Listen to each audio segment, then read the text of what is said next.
আজকে আমরা ঈদুল আজহা উপলক্ষে শহীদ প্রেসিডেন্ট স্বাধীনতার ঘোষক প্রেসিডেন্ট জিয়াউর রহমানের আত্মার মাগফিরাত কামনা করার জন্য আমরা দোয়া করতে এসেছি জিয়াউর রহমান ফাউন্ডেশনের পক্ষে।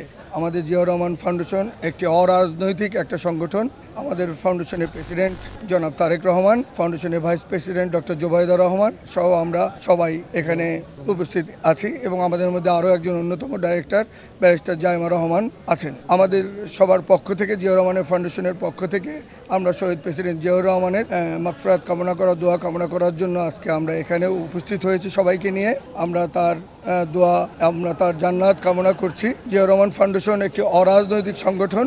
আমরা বাংলাদেশের যখন যেখানে বিপদে আপদে আমরা ঝাঁপিয়ে পড়ি, আমরা যে কোনো রকমের ন্যাচারাল ডিজাস্টার, যে কোনো রকমের সমস্যা, আমরা উইন্টার, আমরা সব কিছুতে, আমরা করোনায়, সব প্রবলেমে আমরা বৃক্ষরোপণ, আমরা সব কাজগুলো, বন্যা, প্রতিটা কাজে আমরা একদম অরাজনৈতিকভাবে আই রিপিট, আমরা কোনো রাজনৈতিক ইচ্ছা নিয়ে আমরা এই কাজটা করি না। আমরা দেশের জনগণের দলমত নির্বিশেষে সবার জন্য আমরা জনগণের মাঝে আমরা সবসময় দাঁড়াই এবং দাঁড়াবো।